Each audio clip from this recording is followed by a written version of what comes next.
Hei, dragilor! Bine v-am găsit într-o zi de duminică, ziua guvernată de soare. Soarele este planeta zilei de naștere. Reprezintă voința personală, reprezintă stima de sine, încrederea în sine, reprezintă căldură, acțiune, iubire uneori, tot ce ține de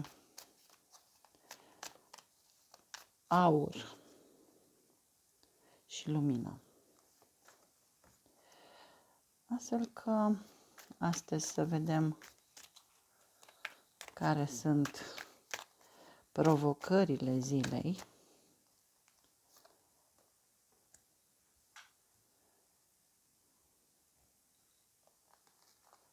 Dacă vrea și ea să iasă, o punem și pe ea foarte frumos, foarte frumos.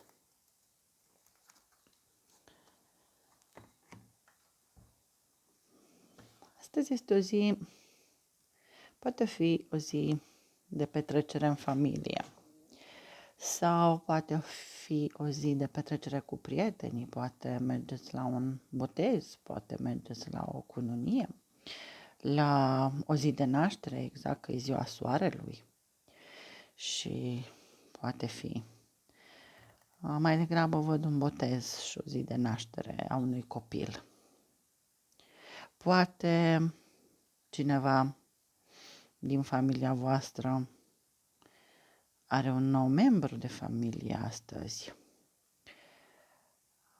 Sau copiilor își sărbătoresc ziua și veți fi și voi acolo. Este o zi de petrecut, este o zi de dat daruri, de primit daruri. Poate în familia voastră a mai apărut un nou membru, poate chiar voi aveți un botez în familia voastră și primiți daruri sau micuțul primește daruri.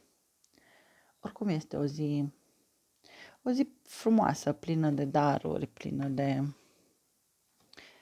de frumos și de petrecere. Este o zi frumoasă, chiar este o zi cu soare și o zi de duminică. Cine ne ajută astăzi să ne simțim și mai bine este cineva născut în zodia Pești sau care are ascendent în zodia Pești. Cineva născut în luna 12, în decembrie, sau cineva născut în 12 sau în 3 sau a oricărei luni sau în luna 3, martie. Cineva din aceste zodii sau date sau poate mai mulți, fiind o petrecere. Deci astăzi la voi în familie e foarte posibil mai degrabă să fie această petrecere. Nu neapărat la voi acasă, posibil și la voi acasă, dar în familie, o petrecere în familie și o petrecere unde se dau daruri frumoase, se primesc daruri frumoase. Sigur, după cum știți, nu etalările sunt generale, sunt niște provocări ale zilei care nu neapărat întotdeauna se potrivesc pentru toți, doar pentru cei care rezonează cu ceea ce spun eu aici. Cineva nu este foarte bucuros de această petrecere a voastră. Cineva într-un semn de apă. Tot pești care, dar dacă peștii să zicem că sunt aproape de voi, rămâne Racul și Scorpionul. Nu sunt deloc bucuroși pentru reușita voastră, pentru petrecerea voastră, pentru motivul vostru de petrecere. Sau cineva născut în 24, în 6 a oricărei luni sau cineva născut în luna 6, adică în iunie. Și apropo, în iunie sunt gemenii și racii, așa că e posibil să fie un rac care nu este de acord cu sau nu se bucură alături de voi. Poate pus și piedici sau nu v-a ajutat să pregătiți petrecerea sau stă îmbufnat așa și nu-i place ce se întâmplă la voi, nu-i place că ceva nu-i place. Dar există aici susținerea din partea peștilor care sunt foarte intuitivi. Ce spun îngerii astăzi? Să ne lăsăm călăuziți cu cinste de glasul inimii. Prosperitatea va veni spre noi. Să ne lăsăm călăuziți de glasul inimii. Astăzi, asta a mai fost săptămâna aceasta, a mai fost acest înger odată și presupun că